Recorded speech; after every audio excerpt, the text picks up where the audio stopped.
नमस्कार, स्वागत है आप सभी का। मैं हूं आपके साथ शैलजा त्यागी। तो सीएम नायब सिंह सैनी जापान दौरे पर हैं, जहां टोक्यो में इलेक्ट्रॉनिक उपकरणों, सेंसरों और चुंबकीय सामग्रियों के क्षेत्र में वैश्विक अग्रणी टीडीके कॉरपोरेशन के साथ चर्चा हुई। तो टीडीके कॉरपोरेशन की सहायक कंपनी एटीएल बैटरी ईएमसी सोहना में भारत का सबसे बड़ा लिथियम आयन बैटरी निर्माण संयंत्र स्थापित कर रही है। वहीं प्रतिनिधि मंडलों के साथ हुई बातचीत में हरियाणा में और अधिक निवेश को प्रोत्साहित करने और टीडीके के भागीदारों को निवेश के लिए आमंत्रित करने पर ध्यान केंद्रित किया गया, जिसका लक्ष्य एक व्यापक संपूर्ण परिस्थिति तंत्र का निर्माण करना। सीएम सैनी ने कहा कि ये पहल राज्य के विकास को गति देगी और हमारे युवाओं के लिए रोजगार के नए अवसर खोलेगी।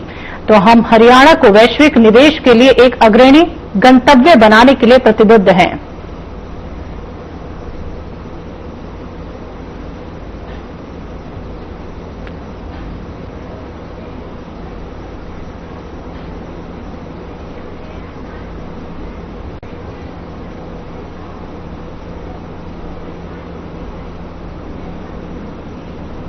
मुख्यमंत्री नायब सिंह सैनी जापान दौरे पर हैं, जहां उन्होंने कहा कि मुझे टोक्यो के असाकुसा में करुणा के बोधिसत्व कनन को समर्पित प्राचीन और पूजनीय बौद्ध मंदिर सैसुजी के दर्शन करने का सौभाग्य प्राप्त हुआ। भारत और जापान के बीच सांस्कृतिक संबंध सचमुच विशेष है और इस पवित्र स्थान पर मुझे जो दिव्य ऊर्जा और शांति का अनुभव हुआ, उसने इसे एक अत्यंत यादगार और हृदय स्पर्शी अनुभव बना दिया।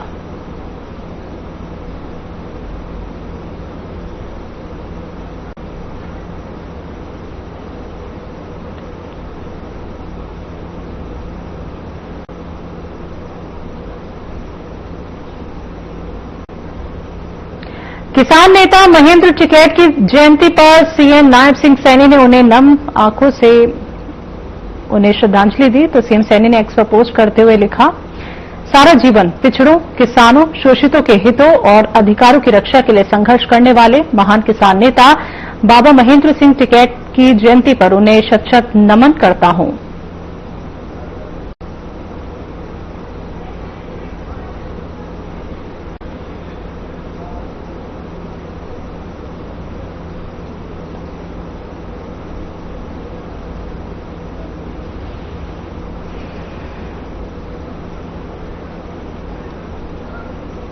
हरियाणा के मुख्यमंत्री नायब सिंह सैनी ने भारतीय महिला क्रिकेट टीम को आईसीसी महिला क्रिकेट विश्व कप में पाकिस्तान पर शानदार जीत हासिल करने पर हार्दिक बधाई देते हुए सोशल मीडिया प्लेटफॉर्म एक्स पर पोस्ट करते हुए कहा कि भारतीय महिला क्रिकेट टीम की बेटियों ने अपने समर्पण और उत्कृष्ट प्रदर्शन से पूरे राष्ट्र का मान बढ़ाया है।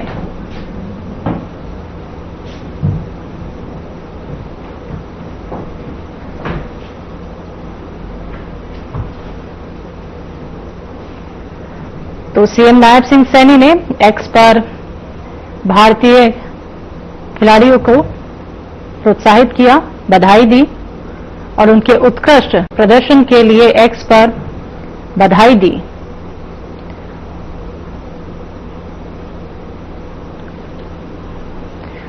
तो बड़ी खबर आपको बता देते हैं, कांग्रेस प्रदेश अध्यक्ष राव नरेंद्र सिंह का बयान आया है। हरियाणा के संघर्ष की लड़ाई लड़ेंगे, ये कहा है।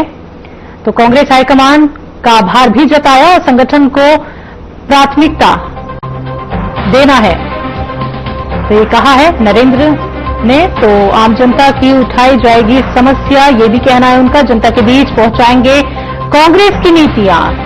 तो बड़ी खबर आपको बता रहे हैं। तो आज संविधान खतरे में है, ये कहना है कांग्रेस प्रदेश अध्यक्ष राव नरेंद्र सिंह का। हरियाणा के संघर्ष के लिए कांग्रेस पार्टी काम करेगी। तो कांग्रेस प्रदेश अध्यक्ष राव सिंह का, नरेंद्र सिंह का ये बयान सामने आया है। बीजेपी के हरियाणा प्रदेश अध्यक्ष मोहनलाल बदौली ने पूर्व विधायक ईश्वर सिंह और नगर पालिका अध्यक्ष रेखा रानी के निवास स्थान चीका पर आयोजित प्रेस वार्ता में कई महत्वपूर्ण घोषणाएं की। इस दौरान उन्होंने कहा कि 25 दिसंबर तक स्वदेशी जागरूकता अभियान के तहत 90 विधानसभाओं में कार्यक्रम होंगे और 17 अक्टूबर को हरियाणा में बीजेपी की तीसरी सरकार के 11 साल पूरे होने पर प्रधानमंत्री नरेंद्र मोदी सोनीपत में विशाल जनसभा को संबोधित करेंगे और हरियाणा सरकार के बहुत सारे काम पूरे हुए हैं जिनका उद्घाटन करेंगे और जो विकास के काम हैं उनका शिलान्यास करेंगे। साथ ही इस दौरान उन्होंने कांग्रेस पर कटाक्ष करते हुए कहा कि गलत बयानबाजी करने में कोई लीडर नहीं बनता और कोई पार्टी आगे नहीं बढ़ सकती।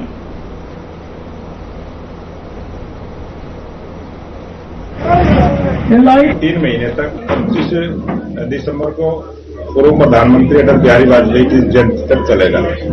उसमें अनेक प्रकार के हमारे प्रोग्राम हैं और स्वदेशी को लेके सभी 90 विधानसभाओं में हमारी 15 तारीख से पहले बैठकें होंगी और स्वदेशी के बारे में लोगों को जगाने का काम। और एक वर्ष 17 अक्टूबर को भारतीय जनता पार्टी की जो तीसरी बार हरियाणा में सरकार बनी और 11 वर्ष पूरे किए, इस उपलक्ष्य में हमारे देश के प्रधानमंत्री नरेंद्र मोदी जी 17 अक्टूबर को एक सोनीपत में विशाल जनसभा को संबोधित करेंगे। पिहोवा के रूमल हत्याकांड के 3 दिन बीतने के बावजूद चारों आरोपी पुलिस की पकड़ से बाहर हैं। कैबिनेट मंत्री कृष्ण बेदी ने मलिकपुर गांव में रूमल के परिवार से मुलाकात कर न्याय दिलाने और आर्थिक सहायता का आश्वासन दिया। रूमल की चाकू से हत्या शुक्रवार रात भट्ट माजरा टीकरी गांव के पास हुई थी। पुलिस साइबर सेल की मदद से जांच कर रही है, लेकिन अब तक कोई सफलता नहीं मिली। परिवार का कहना है कि रूमल अकेला कमाने वाला था और किसी से दुश्मनी नहीं थी। परिजन ने जाम लगाकर कार्रवाई की मांग की है। डीएसपी निर्मल ने 6 दिन में भरोसा दिलाया है कि कार्रवाई पूरी कर ली जाएगी और जल्द से जल्द आरोपियों को गिरफ्तार कर लिया जाएगा।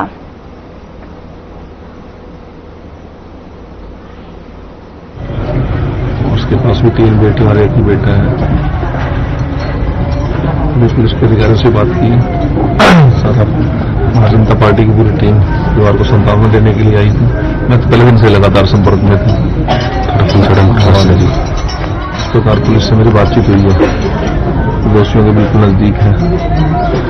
एक आज या कल दोपहर तक सारी बात क्लियर हो जाएगी, परंतु बिहार के मुखिया का जाना हमारे लिए भी, परिवार के लिए भी, समाज के लिए भी बहुत दुखदायी। ऐसी घटनाओं की पुनरावृत्ति न हो, इसके लिए सब कदम उठाएंगे। सीआईएस की जांच कर रही है और जो दोषी कितने भी बड़े हों, कितने ताकतवर हों, वो मुझसे।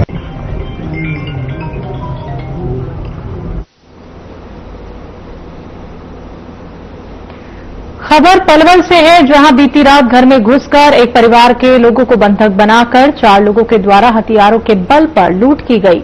लाखों की लूट करके मौके से घर में खड़ी स्कूटी और बाइक को लेकर फरार हो गए, जिसकी जानकारी परिजनों ने पुलिस को दी। घटना की सूचना मिलते ही पुलिस मौके पर पहुंची और लुटेरों की तलाश में जुटी हुई है।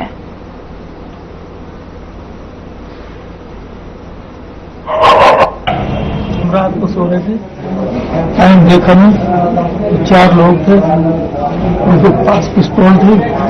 तो मैं दूसरे रूम में सोया हुआ था, घरवाली और लड़का दूसरे रूम में। जब चीख सुनाई दी घरवाली की तो मैं उठ के गया, तो मेरे को वहीं पर उन्होंने बंदूक की नोक पर कवर कर लिया और फिर हमारे मुंह पर टेप और हाथों में भी टेप लगाई और फिर हमें एक जगह बैठा दिया लोगों ने, पैरों को बांध दिया तो कुर्सी से हम तीनों को वहां बांध दिया और गन पॉइंट पर बोले भाई शोर नहीं करना, चुप नहीं तो गोली छोड़ा।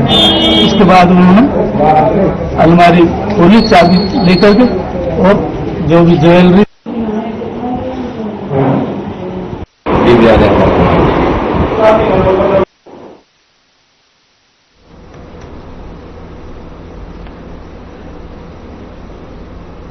नांगल चौधरी के बॉयज सीनियर सेकेंडरी स्कूल में ग्रामीणों ने एनसीसी यूनिट बंद किए जाने के विरोध में स्कूल गेट पर धरना शुरू कर दिया, जिस पर ग्रामीणों का कहना था कि एनसीसी यूनिट से बच्चों में अनुशासन, नेतृत्व और देशभक्ति की भावना विकसित होती है और इसे बंद करना बच्चों के भविष्य के साथ खिलवाड़ है। तो वहीं इस दौरान ग्रामीणों ने इसे दोबारा शुरू करने की मांग की। आपको बता दें कि इस दौरान घटना की जानकारी मिलते ही तहसीलदार निशा मौके पर पहुंचे और साथ ही तहसीलदार ने स्कूल प्रिंसिपल और खंड शिक्षा अधिकारी को 1 सप्ताह के अंदर एनसीसी चयन प्रक्रिया पूरी कर रिपोर्ट देने के निर्देश दिए।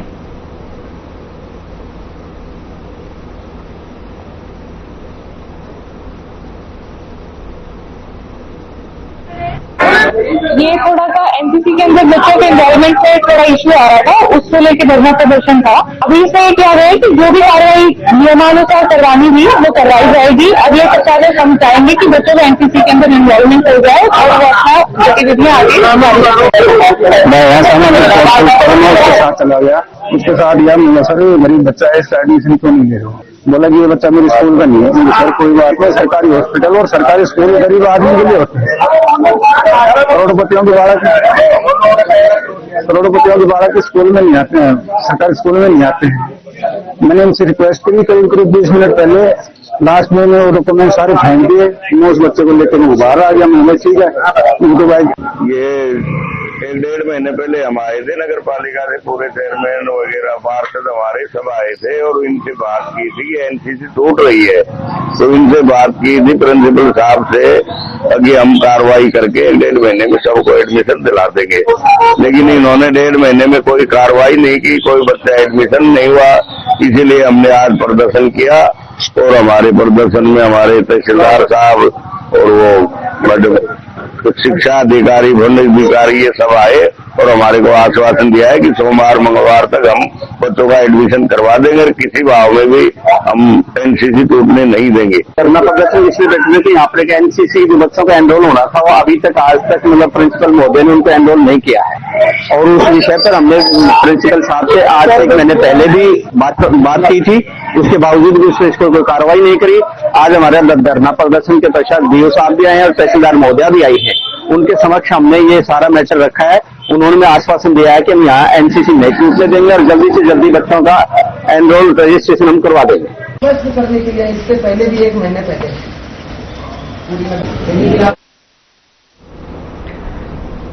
नारनौल में बंदरों के एक झुंड ने शहर में एक बच्चे को घेर कर उसको बुरी तरह काट लिया। जहां बच्चे के शोर मचाने पर आवाज सुनकर आसपास के लोग वहां जाम हो गए, आपकी जगह जमा हो गए। इसके बाद बंदर वहां से भाग गए। बता दें कि बंदर के काटने से बच्चा घायल हुआ, जिसके बाद बच्चे को अस्पताल ले जाया गया। तो वहीं इस घटना का सीसीटीवी वीडियो भी वायरल हुआ है। जानकारी के मुताबिक करीब 2 महीने पहले ही बंदरों की वजह से एक महिला की मौत भी हो चुकी है। तो वहीं इन हादसों के बाद पार्षद नितिन चौधरी ने आवाज उठाते हुए कहा कि शहर में बंदरों का आतंक है, मगर नगर परिषद इस ओर कोई ध्यान नहीं दे रहा।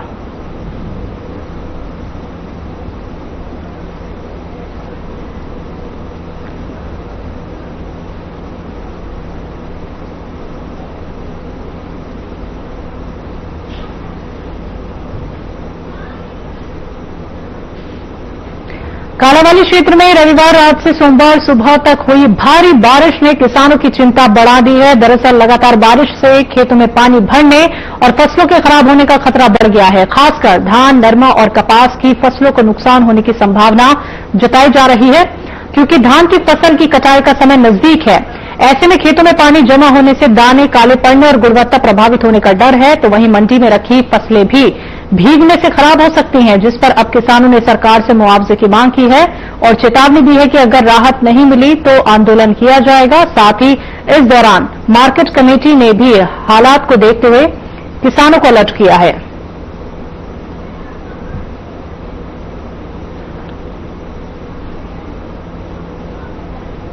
खबरों में वक्त एक छोटे से ब्रेक का, जल्द वापस लौटेंगे।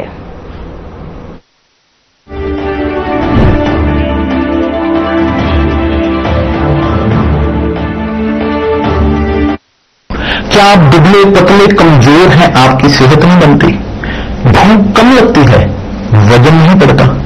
दरअसल मेन बात खाना पीना नहीं है, मेन बात है खाया पिया लगना। और अगर खाया पिया लगेगा ही नहीं तो आपकी सेहत बनेगी कैसे?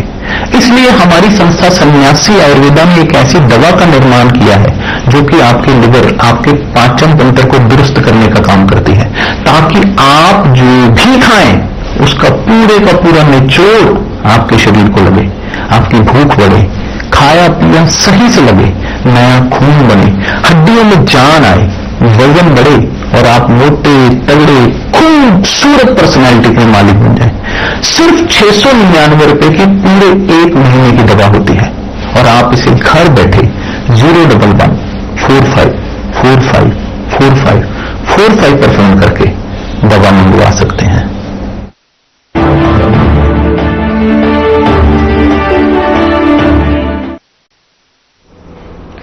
ब्रेक के बाद एक बार फिर से आप सभी का स्वागत है। बढ़ते हैं अगली खबर की तरफ। प्रदेश में मौसम ने एक बार फिर से करवट ले ली है। अधिकांश क्षेत्रों में रुक रुक कर बारिश हो रही है। चौधरी चरण सिंह हरियाणा कृषि विश्वविद्यालय के मौसम वैज्ञानिक डॉक्टर मदन लाल ने कहा कि पश्चिमी विक्षोभ के आंशिक प्रभाव, बंगाल की खाड़ी में बने एक कम दबाव का क्षेत्र बनने और राजस्थान के ऊपर एक साइक्लोनिक सर्कुलेशन बनने से नमी वाली हवाएं उत्तर पश्चिमी क्षेत्रों की तरफ आने की संभावना से हरियाणा के मौसम में बदलाव देखने को मिल रहा है।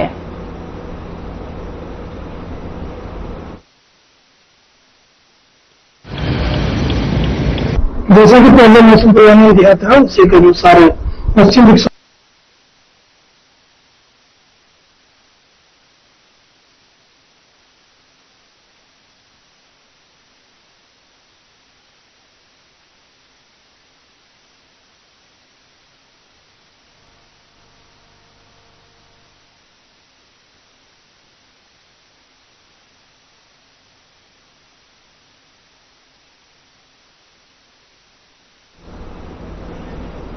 छछरौली की नई अनाज मंडी में सीएम फ्लाइंग की टीम और औचक निरीक्षण के लिए पहुंची टीम ने दस्तावेजों को बारीकी से खंगाला। सीएम फ्लाइंग की टीम ने धान की 50 बोरियों का वजन कराया। ज्यादातर बोरियों में वजन में भारी अंतर पाया गया, जिसके लिए टीम ने कार्रवाई के आदेश दिए हैं। मौके पर मौजूद एक किसान ने आरटीओ की कार्यशैली से नाराज होकर टीम के सामने खूब हंगामा किया। तो सीएम फ्लाइंग की टीम ने छछरौली अनाज मंडी का रिकॉर्ड भी कब्जे में लिया। ज्यादातर आरटीओ के पास इलेक्ट्रॉनिक कांटे मौजूद नहीं थे, तो टीम को देख किसान करमवीर सीएम हेल्पलाइन की टीम से उलझ गया और उसने कार्रवाई के बीच में ही हंगामा कर दिया। मुख्यमंत्री उड़न दस्ते के इंचार्ज राजेश कुमार ने बताया कि हमने औचक निरीक्षण किया है, कई तरह की खामियां पाई गई हैं, जिसको लेकर हमने विभाग को इस बाबत लिखित शिकायत भी की है। तो नापतोल विभाग के इंस्पेक्टर मोहन शर्मा ने कहा कि आरटीओ के काम में कमी पाई गई है, उन पर विभाग कार्रवाई करेगा और जो आरती इलेक्ट्रॉनिक कांटे का इस्तेमाल नहीं कर रहे हैं, हम उनको नोटिस भेजेंगे। ये उच्च अधिकारियों के आदेश पे और छछरौली मंडी में आज कांटे को लेके जो इलेक्ट्रॉनिक कांटा गवर्नमेंट ने लागू किया है, उसको लेके आज मंडी में औचक निरीक्षण किया गया, जिसमें कुछ जगह पर इलेक्ट्रॉनिक कांटा मिला है, लेकिन ज्यादातर इलेक्ट्रॉनिक कांटा नहीं मिला और वो फर्सी कांटे से ही तुलाई की जा रही है। तो इस संबंध में जितने भी जो लगभग 5 आड़तियों की दुकानों पे इसको चेक किया गया नापतोल को, और एक कृष्णा ट्रेडिंग कंपनी में कुछ तोल में अंतर पाया गया, तो जो भी नियमानुसार कार्रवाई बनेगी उनके खिलाफ वो की जाएगी। अधिनियम 2009 के तहत उस पर कार्रवाई की जाएगी, उस पर जुर्माना किया जाएगा सरकार के द्वारा और आगे उचित कार्रवाई होगी। अगर वो जल्दी से जल्दी अपने इलेक्ट्रॉनिक मीन स्केल उपलब्ध करें और तोल है जो इलेक्ट्रॉनिक मीन स्केल से ही किया जाएगा। उनको नोटिस के माध्यम से सूचित किया जाएगा। सेक्रेटरी साहब नोटिस के माध्यम से सूचित पहले 2 बार कर चुके हैं, तो तीसरा नोटिस भी अब डाला जाएगा और जल्द से जल्द फॉरवर्ड किया जाए। और मेरी भी से रिक्वेस्ट है कि जल्दी से जल्दी अपना इलेक्ट्रॉनिक मीन स्केल अपने दुकान पर। मैं सुनना बात इन ना तोल इष्टम तोल इष्टम का हड़े ऊटम अंदर बैठे लल में रामते हड़े तोल लेवर तोल तो लेवर ने तोल ना आप कहा क्या भाई मान हिट तो जी नहीं परमजीत जी क्या मामला आपका क्या मामला तो है जी लो ये 8.5 मिलियन है जी आप क्या से पहले तोल बंद कर दिया। तोल बंद करने क्या मतलब था? ले लो जो ने सत्य होंगे तोल क्यों बंद कर दे? आप काट दी कौन सा है? मैं तो लवली है जी। तो बट्टे नहीं मिले उनके पास? इसमें क्या है मामला है जी? क्या है मामला? उस तो वजन फालतू है जी बट्टों में और बट्टे नहीं टाइम पे मिले। फतेहाबाद के गांव गोरखपुर में सिद्धमुख नहर में करीब 40 फीट का कटाव आ गया है, जिसके कारण आसपास के खेतों में जल भराव हो गया है। इससे खेतों में तैयार खड़ी फसलें प्रभावित हो गई हैं। नहर में कटाव की सूचना मिलते ही गांव के लोग मौके पर पहुंचे और सिंचाई विभाग को सूचित किया गया। सूचना के बाद विभागीय अधिकारियों ने तत्काल कार्रवाई करते हुए नहर में पानी के बहाव को कम करवाया और कटाव को भरने का काम शुरू कर दिया। वहीं गांव के सरपंच मनदीप योगी ने इस घटना पर चिंता व्यक्त करते हुए कहा कि नहर में कटाव आने से किसानों की फसलें प्रभावित हुई हैं, लेकिन मरम्मत का काम तेजी से किया जा रहा है ताकि नुकसान को रोका जा सके। 12:30 बजे से मेरे को सूचना मिली थी। उसके बाद हमने ऊपर आधिकारिक तौर पर हमें सूचना दी। उसके बाद मशीनरी वगैरह सारा कुछ प्रॉपर लगे हुए हैं। अभी इसको भराई का और मिट्टी का काम कर रहे हैं और सरपंच द्वारा ये जो किसानों द्वारा ये कट्टे की भराई का भी काम जारी है। ये रात लगभग 12 बज के कुछ मिनट पे 10-12 मिनट पे ऐसे करके ये घटना हुई है। यहाँ जो ये सिद्धमुख 2 नहर हमारे गांव से निकलती है, जिसमें से जो इस खेतों वाली साइड की डुम्मावाड़ा पुल पे, डुम्मावाड़ा से इधर गांव की तरफ लगभग 2 किलोमीटर इधर ये रिसाव हो गया था, जिसके कारण ये कटाव होने के कारण जो है काफी फसलों में भी नुकसान है। लेकिन मौके पे सारा इरिगेशन का डिपार्टमेंट, पूरी पंचायत, सारे सब साथी यहाँ मौके पे हमारे पहुंचे। मैं खुद आया यहाँ, सारी रात का यहाँ हूँ और अभी दिन के लगभग ये मान लो 10-11 बज गए हैं, तो मैं लगातार मौके पे हूँ। आप दिखा सकते हैं पूरी टीम जो है पूरी सारी इसमें लगी हुई है।